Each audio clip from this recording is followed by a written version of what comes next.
Okay, hello everybody.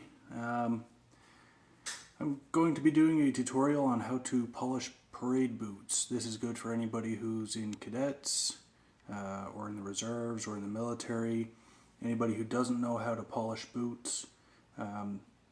This is pretty much going to be a start to finish product video. A lot of videos on YouTube.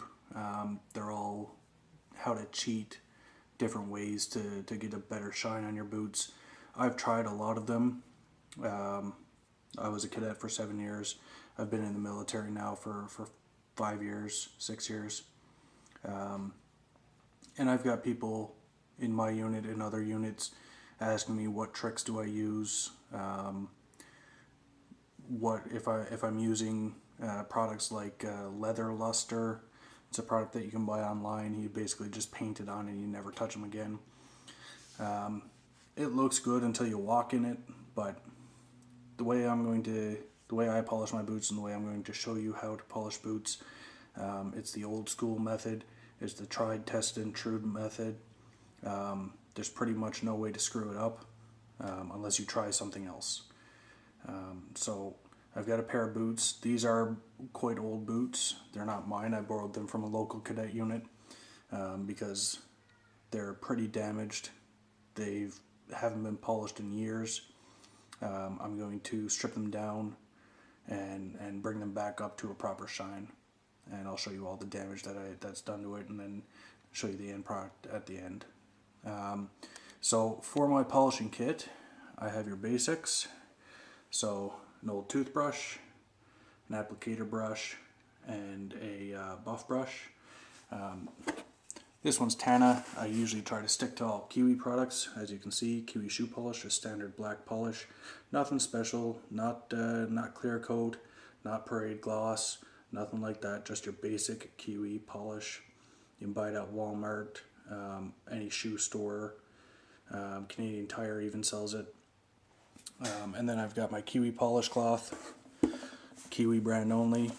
You can get off-brand polishing cloths. They're yellow and they're really fleecy and linty. They don't work at all. Stick with Kiwi.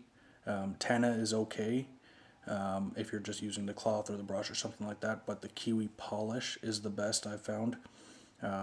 Even like veterans who have been served in the military for a number of years, they swear by Kiwi. It's in Canada here. It's almost a staple shoe polish. It's almost any other brand is boycotted, really, unofficially. So always Kiwi polish, not Tana, not the parade gloss, not anything like that. The cadets here give out for free some other brand. It comes in a green can. It doesn't work for polishing, or it doesn't work as well to get a high gloss shine. It's more useful for filling in deep gouges in leather and all that kind of stuff. But this Kiwi shoe polish, it's best for the high gloss shine. I also have an old Kiwi cloth here. As you can see, it's been used quite a bit. There's quite a bit of polish on it. It's discolored.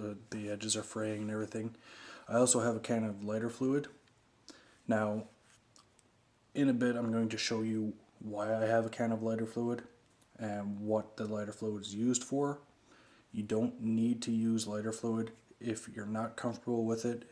I use it for stripping down polish, and that was given to me by a veteran who has a number of years polishing boots, and this is the way that they used to strip their boots many decades ago. So I gave it a try. It works really, really well. However, if you don't feel comfortable using lighter fluid, boil a kettle is your best option to strip down polish off boots. Boil a kettle, grab a toothbrush, start scrubbing. Okay? One of the things is when you're stripping down boots, you don't want to strip down your boots all the way to bare leather. You still want a thin layer of polish on the boot, and that'll help all the new polish adhere better to the leather. Now these boots, they're the old style black Cadillacs. they're not the new style ones. The new ones, the cadets call them moon shoes. They've got a squared off toe. The sole is a lot thicker and softer, and the leather is totally different. The thing about the new boots is that fresh out of the box, they come with a coat of wax on it.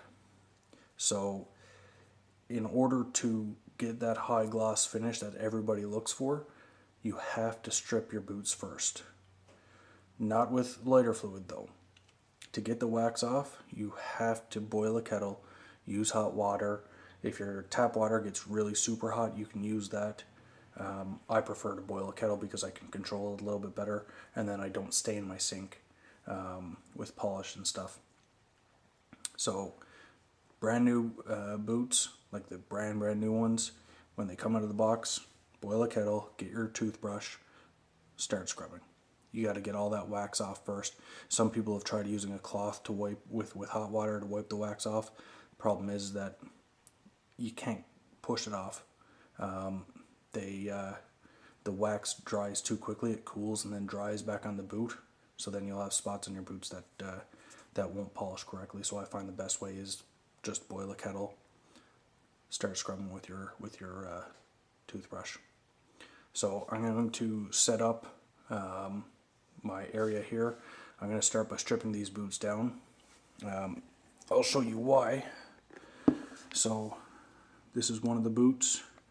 Doesn't look too terribly bad until you look real close, and you can start to see where the polish is flaked off. Right there is a good example. I'm going to use my toothbrush to point. So right there is a real good example of where polish is flaked off. Again, down here as well. All across the toe, it's flaked and chipped. There you go. You can really see the difference between right here and then down there. You can see the line where the polish is flaked. And these are bad boots. These have been worn and not taken care of properly, so you can really see all the damage. And this is going to happen to every pair of boots. Doesn't matter what you do, it's going to happen. Maybe not to this extent, because this is pretty bad. This might be the worst pair of boots I've ever seen. But there's no real way to fix this without stripping your boots. You have to strip it down. If you try to polish over these high spots, like right here, they'll still get shiny, but none of this area out here where the polish is flaked off is going to be at the same level of gloss as that one little strip right there. Okay, you'll always see the difference in layers from here to there and up here. You can really see it right there. So if I just polish over this, you would still see all these lines, the difference between here and there, right? So it's really, there's really only one option, and it's to strip your boots down. So I'm going to set up and then show you how I strip boots. Again, I use this Zippo lighter fluid and an old cloth. But if you're not comfortable with that, boil a kettle, pour the boiling water over the section of boot that you're stripping, scrub it with a toothbrush, continue to do so while the polish is still hot, smooth it out with an old cloth, okay? Because you want a smooth layer. If you just used a toothbrush, you're going to leave gouges in the polish, in the layers of polish. And you'll have lines running up and down the boot after you're done polishing, and it looks bad. So after you've scrubbed away most of the polish and gotten everything down to the same layer with the brush, grab an old cloth while the polish is still hot and malleable, rub it over, make sure that it's nice and smooth, and then you can start your base coat again. So I'm going to set up and I'll be back.